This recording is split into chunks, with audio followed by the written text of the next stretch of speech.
shaykhibrahim rajim. Bismillahirrahmanirrahim. Alhamdulillah Rabbil Alameen Rahmanirrahim Maliki Yawmiddin Iyyaka na'budu wa iyyaka nasta'in Ihdina siratal mustaqim Siratal ladzina an'amta alayhim Ghayril maghdubi alayhim waladdallin. Ameen. Today we're going to be talking about learning how to learn and how important it is to stay open in what kind of learning we're looking for. But first, I would like to give a story about a teacup. A young man, eager to learn the secrets of life and spiritual wisdom, came to visit a renowned Sufi master. He spoke endlessly about his existing knowledge, that he'd read all the scriptures and all these books, and he had already studied so many and studied with so many teachers. And the master listened silently, then calmly suggested they should have tea. He began pouring hot tea into the young man's cup. The cup started to fill up, and it filled to the brim, but the master continued to pour. The tea overflowed onto the saucer, spilled onto the table, and eventually onto the visitor's robes. "Stop! The cup's full," the young man cried out in irritation. "It can't hold any more tea." The master stopped pouring, smiled gently, and replied, "Exactly. You're like this cup, so full of your own opinions and knowledge that nothing more can be added. Until you empty yourself, how can I fill you with wisdom?" The young man was humbled by the lesson, bowed his head in understanding, and from that day forward, he listened more than he spoke.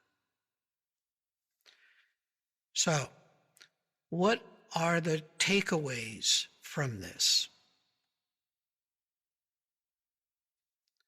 What's the first thing that comes to mind? Being conscious of what you're holding on to. Ooh. And prioritizing that stuff. Yeah, because that's getting in the way of actually allowing stuff to come in and to learn new things. So that would be the unlearning part before you can learn properly. Yeah. Cool. Very good. What else?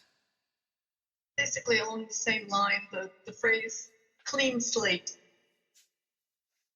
was in my mind and the words came to me. Yeah, that's right. Sometimes, though, it takes a while to erase the slate. Things keep coming back. Sometimes you have to apply a little more effort to completely clean it off. What about being receptive to learning? How does that work, do you think? It's for anybody here. I think putting aside what one thinks that they should say or need to say in that specific moment, and be willing to listen or be receptive, as you say, with an open heart and with your senses. Good. Okay. So receptivity. All right. Good. And what we were talking about just earlier, before we started, was about the unexpected, to be prepared for the unexpected, to understand that that's probably where the good stuff comes from. And then what about, well, let's call it automatic thinking, where things come in on knee-jerk reactive mode, where somebody says something and you see this reaction coming in and you respond to it, pre-made ideas, usually that come from family, school, friends, culture. These pre-made ideas are kind of like a scaffolding. We think it's the building, but it isn't the real building. I was just thinking about the bit you said before, and the phrase that came to mind was being open to the openness, the receptivity stuff.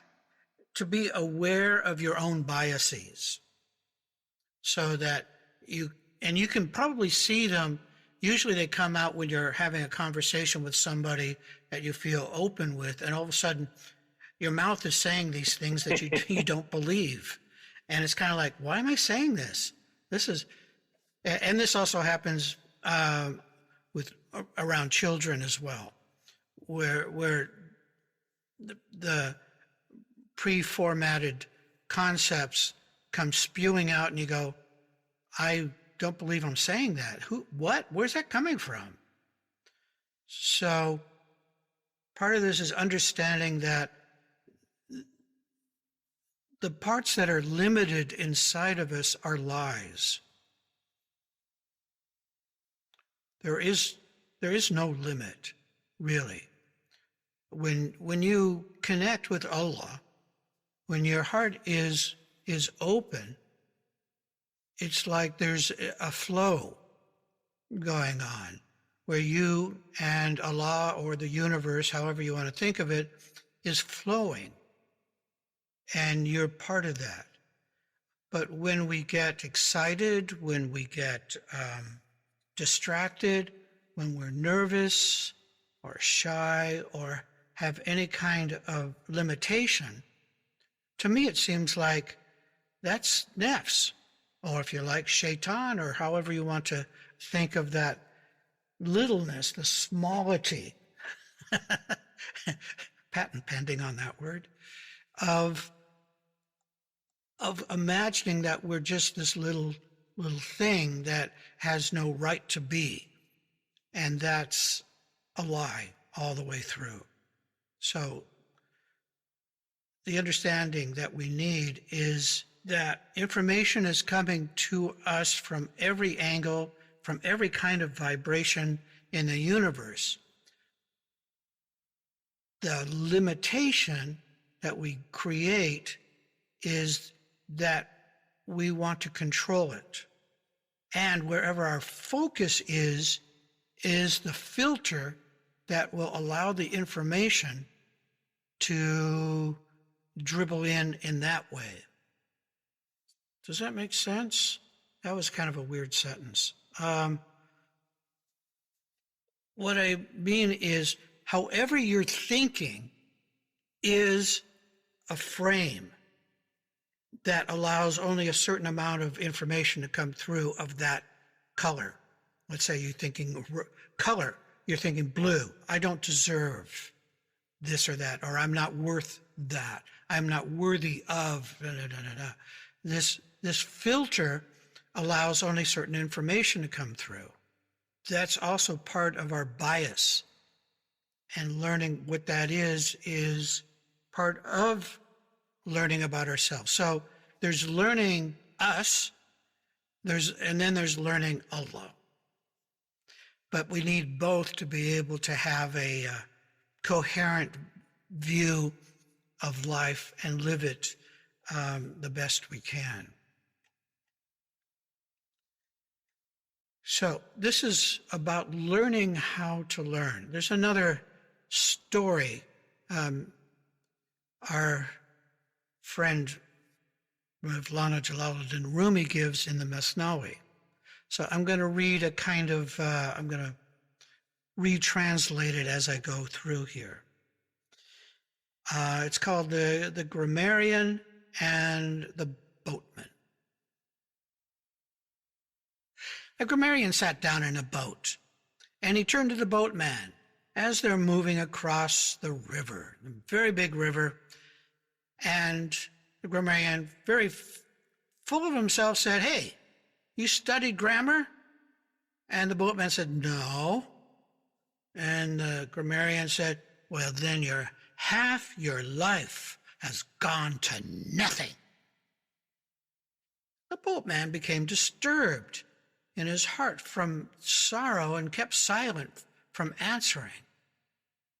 Well, wind started to pick up and a storm started coming in, and the boat began to swirl around in a whirlpool. And the boatman shouted to the grammarian, "Quite a storm, huh?" And the grammarian said, yeah, holding on tightly to the side of the boat. And the boatman yelled out, "Do you know anything about swimming? Tell me." And the grammarian said, "No." And the boatman said, "Then the whole of your life is nothing, O grammarian, because the boat's going to drown in these whirlpools." And then Rumi goes on to say, "Know that Fana-Falah, mystical obliteration, is required here, not grammar. If you are annihilated, ride into the water without danger. The ocean water puts the corpse on the surface, but if he is spiritually alive in Allah, he will never escape from the ocean. If you have died to human qualities, the ocean of divine secrets will put you on the topmost surface. Oh, you have called the people donkeys. This time you are stuck on this slippery ice like a donkey yourself. Even if you are the most learned person of the time in the entire world, look now at the perishing nature of this world and this time.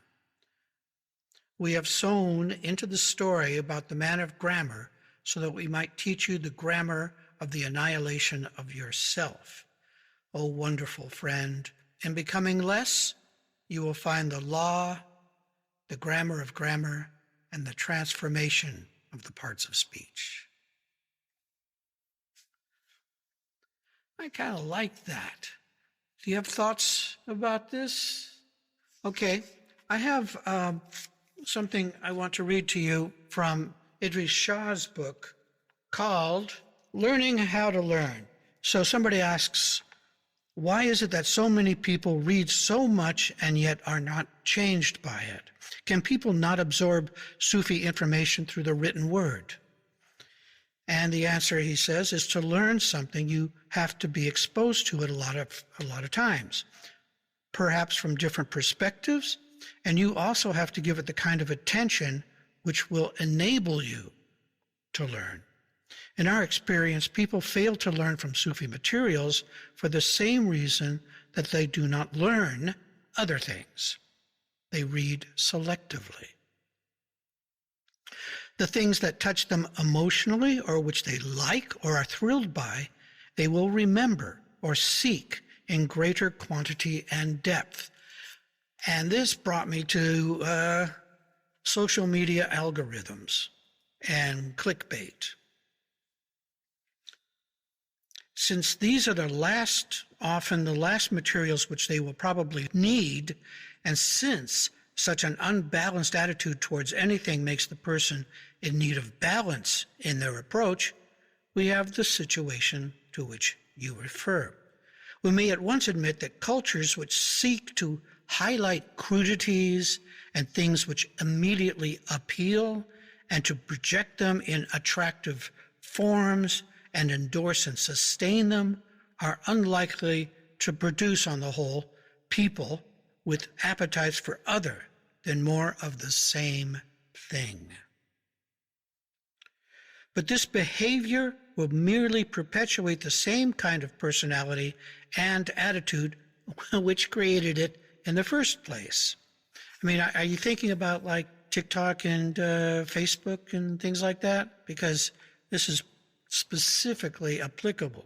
If you have a chocolate cake decorated with 16 cherries and you gobble up the cherries because you like them, and then want to know why you haven't eaten the cake, what does that make you? And if I tell you, would you like me? This is the barrier to surmount. It's crossed by observing it in action, deciding to surmount it, and taking action to study comprehensively, and not to pretend to be a student and then wonder why one is not learned. Reading does not change people unless they are ready to change. I think this also goes for YouTube. Rumi said, "You've seen the mountain, but you have not seen the mine inside the mountain." Just because a book is available, even one of the very greatest books, does not mean that one can or perhaps should try to learn correctly from it at any given moment. The Sufi Sahruddin said in his testament, quote, "Hereafter, let not every person seek to learn from the writings of Shaykh Ibn al-Arabi, or from mine, for that gate is barred to the majority of mankind." This is because the teachers may not need what is in books, but can use them for students, while students may not know, but might well not profit from studying them as arbitrarily as they ordinarily do. Even the self-styled specialists, some of them scholars, do not translate the various levels and implications of Sufi materials correctly. In fact, there are indications that many of these people do not see the extra dimensions and alternative readings in the classical literature at all. Some even admit that they have not been able to do this. Somewhat characteristically, they do not seem to stop translating or to enrich their perceptions of the material. I'll stop here, and I'd like to get your reactions to this. The idea of when you're reading or you're getting some information from other supposed teaching sources, what is happening? Or what could happen? What do you see happen? And what do you think should happen? Well, it sort of brings me, the thing that comes up for me is the story about the teacup. Is that when this information, which you can bombard oneself through, as you said, Sheikh, YouTube and etc. and all the stuff, you can take on that information which can fill the cup. But not only that, whether directly or indirectly, there's an influence that can come over oneself, and it can get in the way of being with the heart or being with Allah. Okay, so what I get from that is information of itself, just data, and you have a full cup of it, doesn't mean it's useful or helpful. That's right. Okay. Yes, I agree. Can you, here's a little philosophical puzzle. Can you just put new stuff in the cup, or do you have to empty it first? What happens to it if you try and put it in with all the, with all the other stuff? It gets messy, Sheikh. Gets really, really messy. Especially if all the other stuff is just a host of random and you're trying to put in focused things and stuff like that. Yeah, they don't blend well. It's not a good smoothie. Mm-hmm. No, definitely not tasty, Shake. Dirty water. Yeah. Cloudy and particle stuff in it that not good, not nutritious, not tasty. Yeah, okay. Yeah, that makes sense. I was also thinking about what you were saying before about like when you're reading from different sources and stuff like that, related to especially translations, but some other things as well, like also thinking back to like uni days and textbooks and things like that.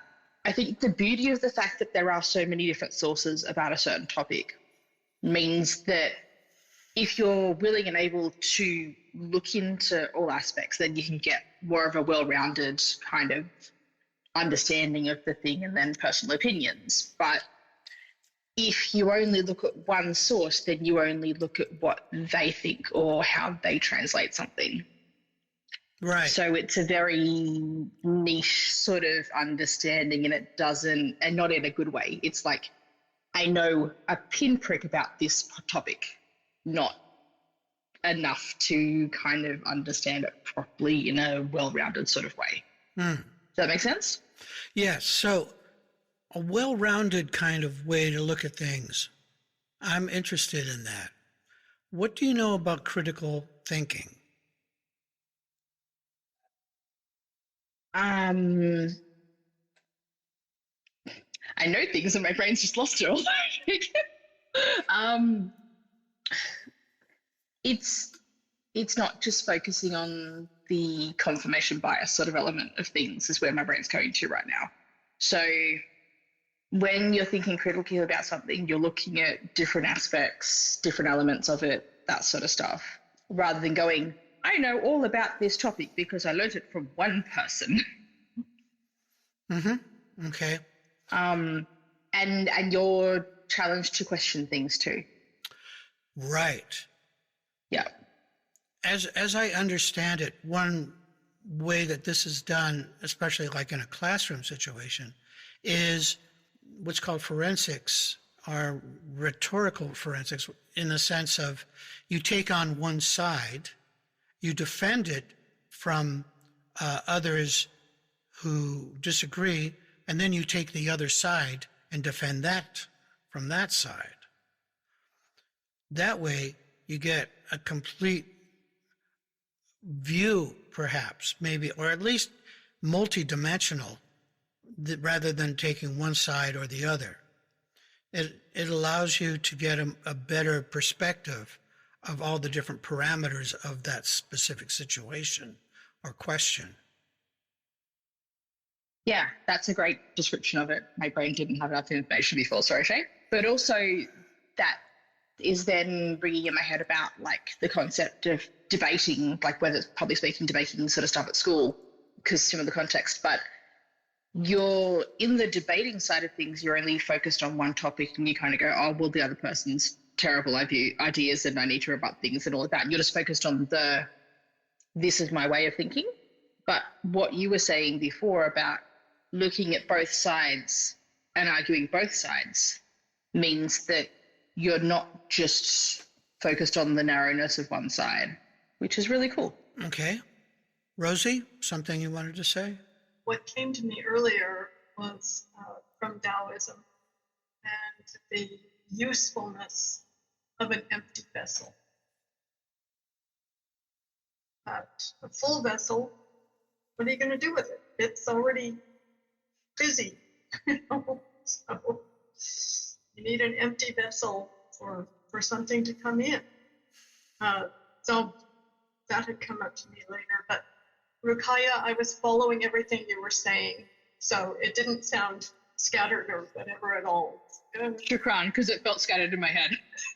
When I was hearing it come out, I'm like, there's a lot going on and it's been different ways, but sure, shukran. What I was seeing and I've realized this for a long time, I tend to, especially when I hear about something new that I haven't already been exposed to or something, and I'll just in my mind kind of systematically walk around it and look at it from different angles.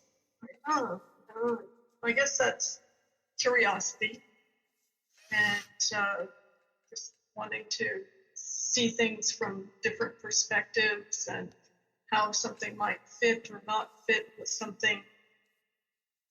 Sheikh, you mentioned earlier about the structure.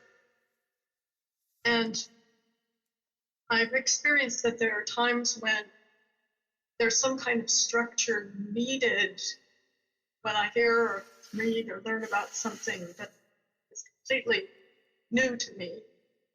And I feel like I don't have any place to put it, where I'm trying to understand it, but it doesn't really fit anywhere. It's so new.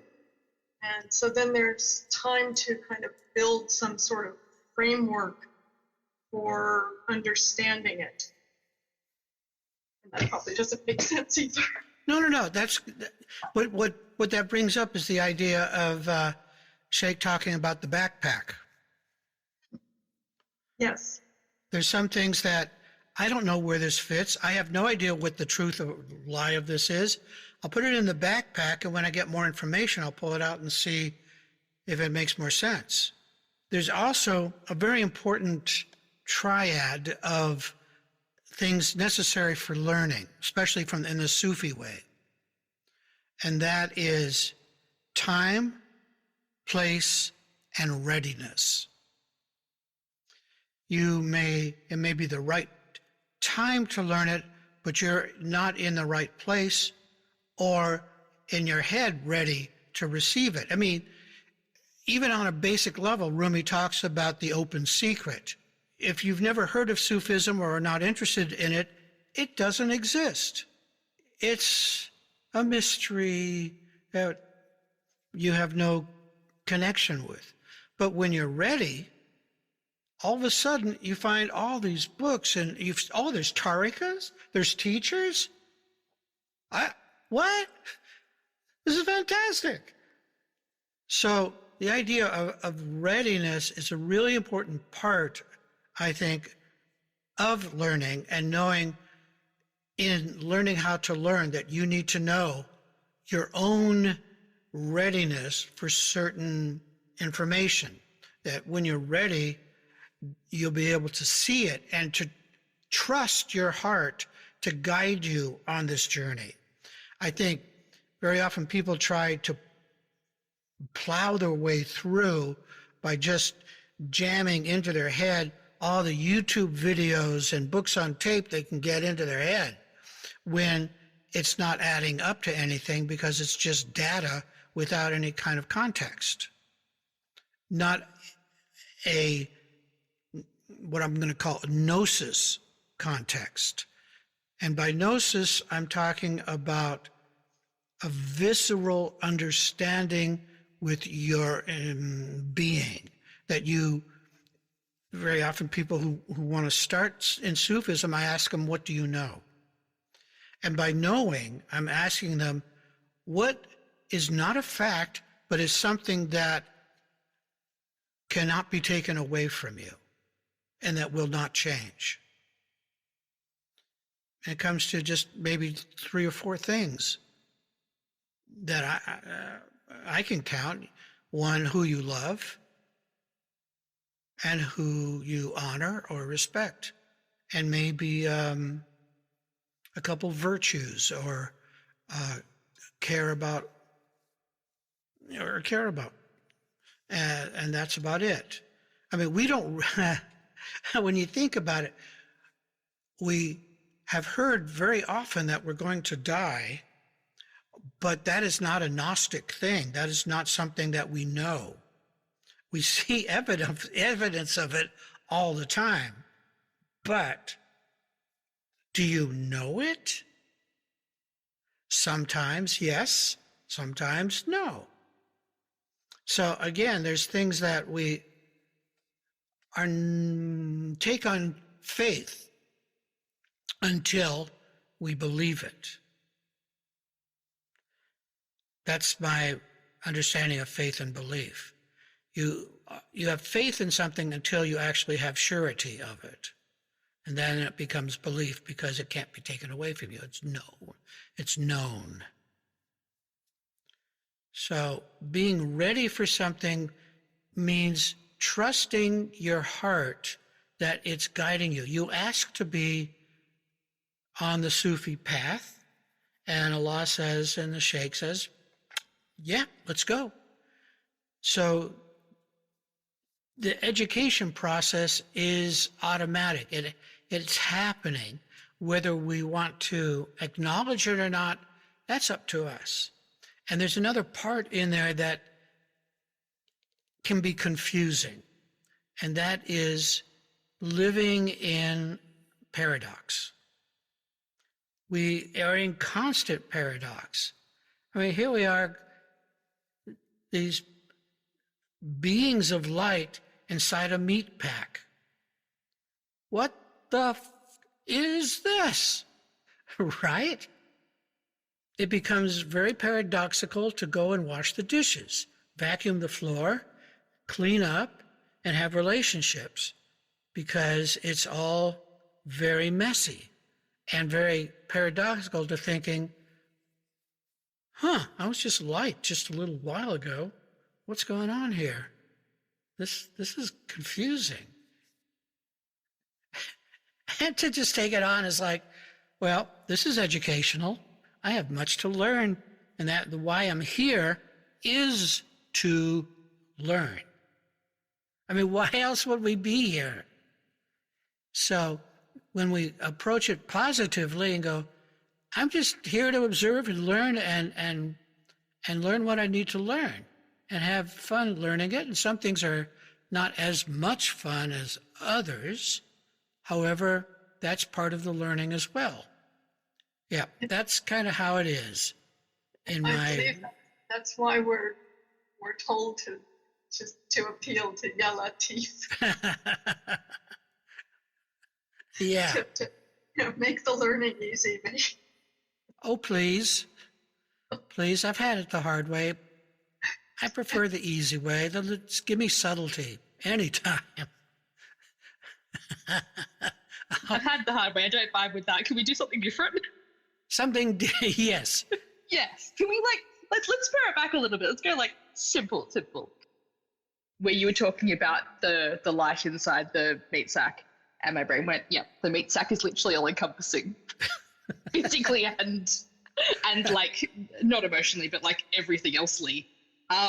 Because we're very much we get stuck in the meat sack life world and forget that we have the light bit and that's where we actually have to focus. It's very easy to forget that. Yes, many distractions. So that's part of learning, is being open to it. It also means open to the unlearning and trusting that whatever's coming to you is what you need now. That way you're part of the surrendering. And the surrendering is a much easier way rather than trying to be in control. Think about, what's that? Allah laughs when you try to plan something. Same thing here. Allah laughs when you try and control something. Oh, really? Yeah. Go right ahead. This will be amusing. I get a great laugh out of this. So learning surrender is an ongoing thing. It's not someplace you finally get to. It's ongoing, and it has each step of the way is even deeper.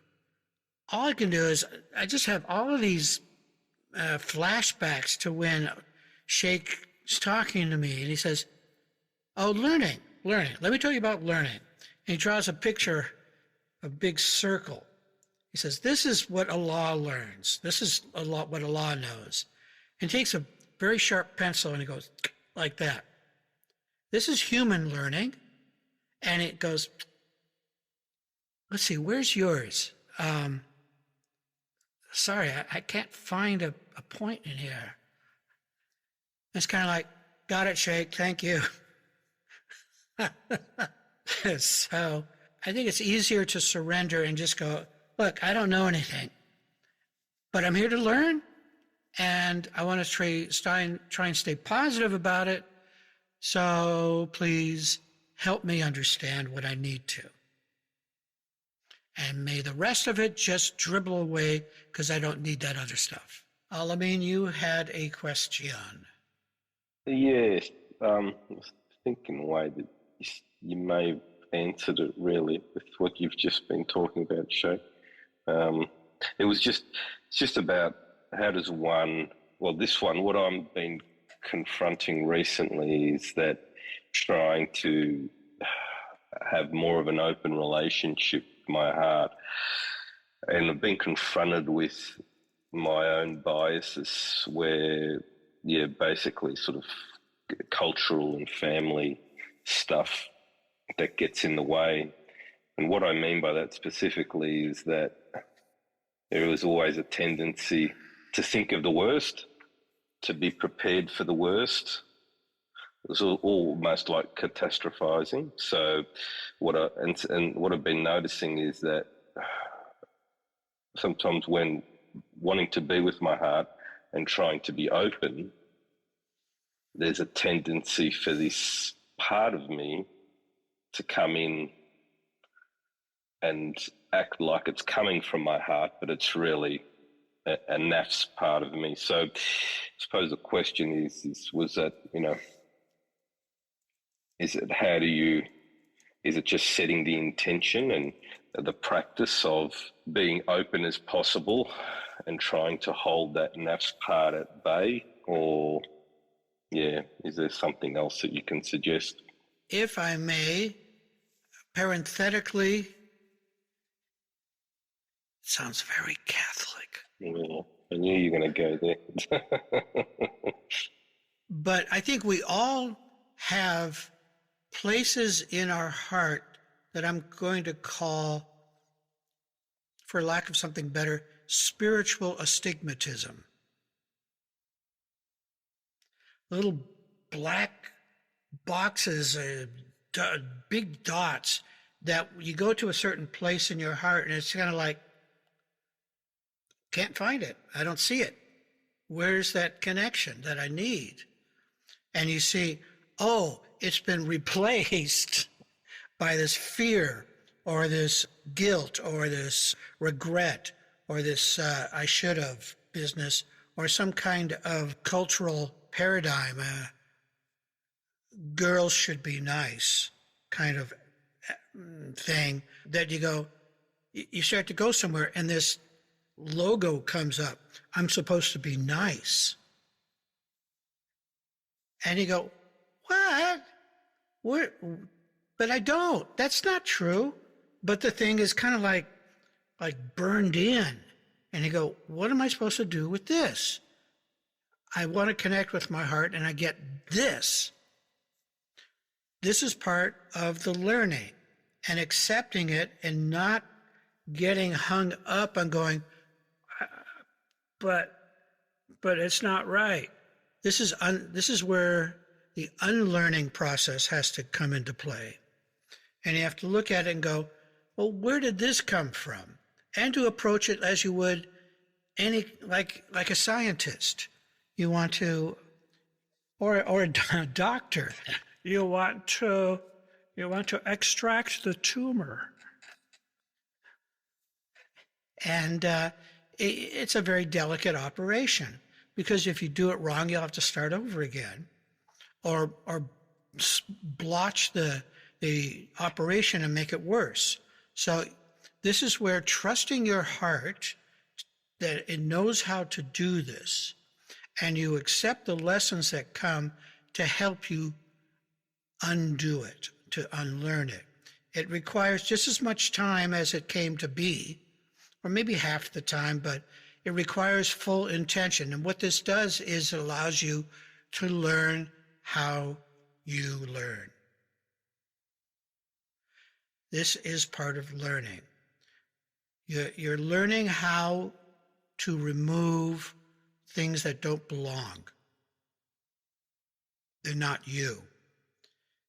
Part of it is identifying what those are and then going, so what's a good way to remove this?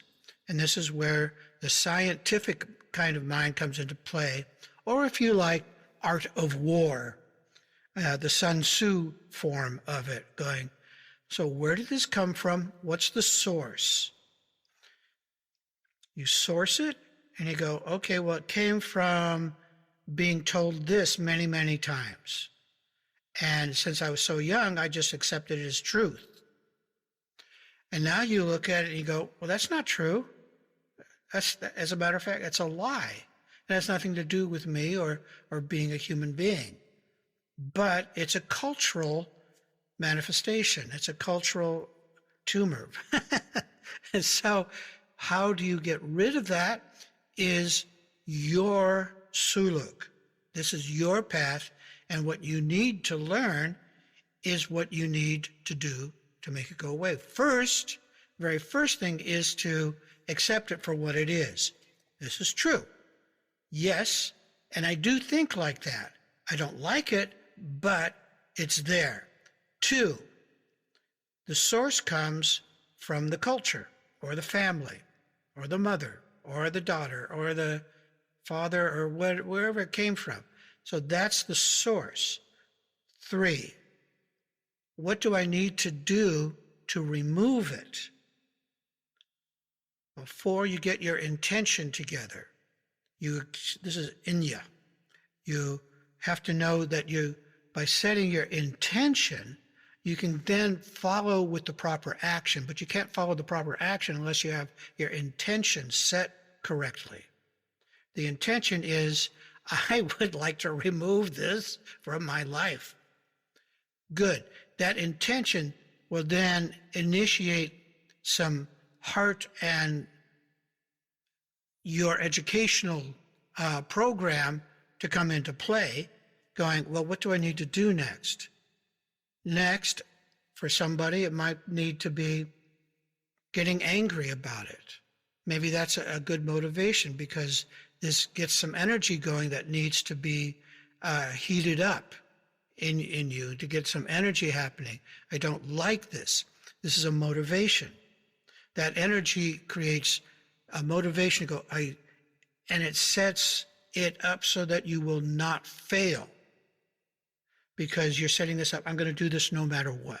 I want to get rid of this without any doubt.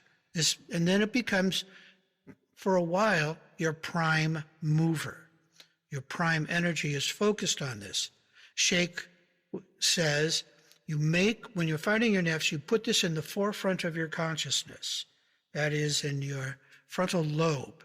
And you go, everything I do is going to be about this, and nothing's going to escape me about this. I'm going to learn everything I can about why this is there.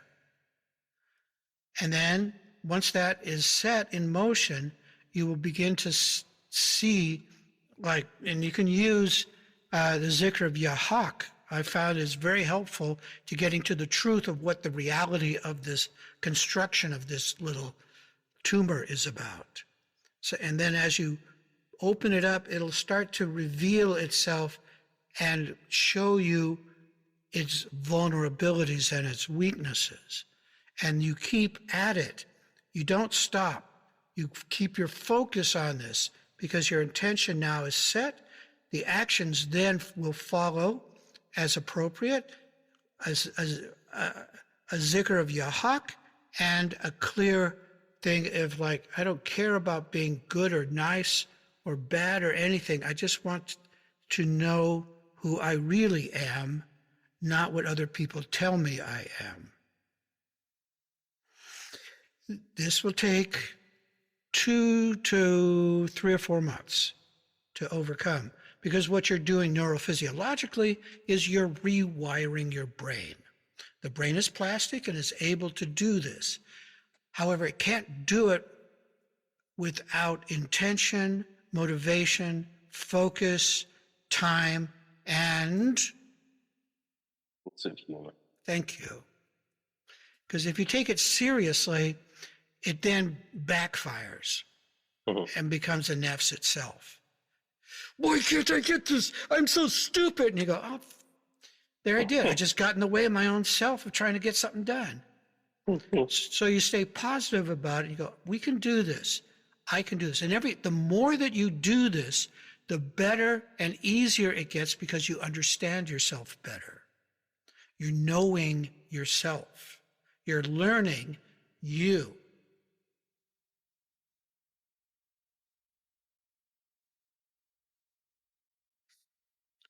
So this applies to what you were asking as well, Amin, about how do I get rid of this, whatever you want to call it, guilt or fear, or you have to set the intention clearly.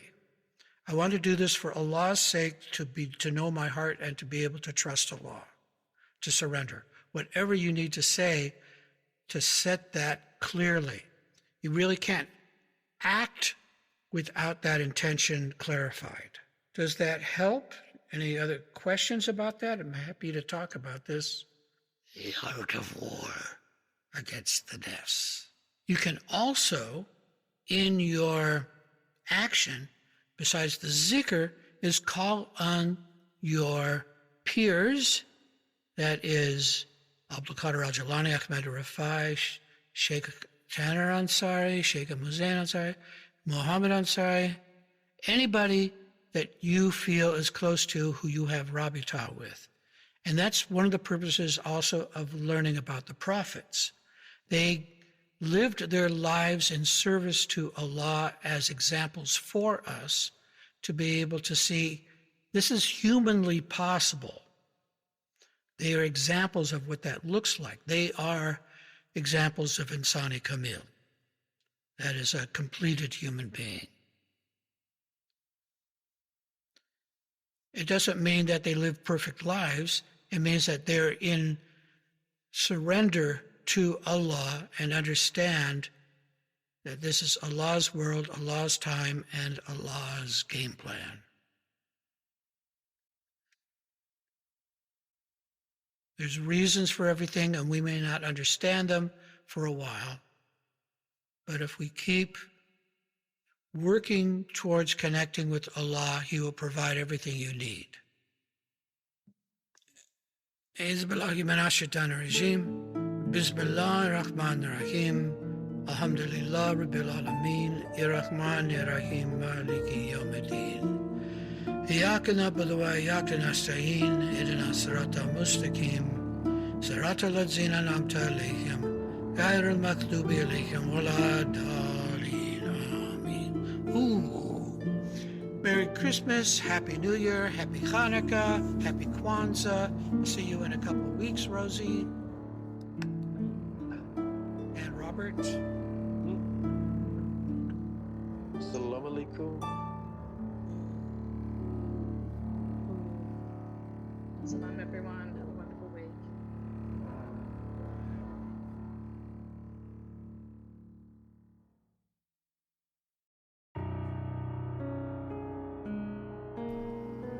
Salaam Alaykum, murids, seekers, curious, and interested listeners. We appreciate you and are happy to share our Sufi message. Your donation will help support our Sufi Center in Sydney, where we do zikr, sohbet, spiritual counseling, and healing services.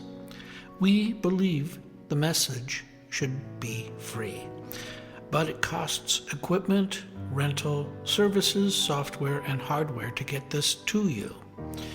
So thank you for choosing our podcast among all the millions available.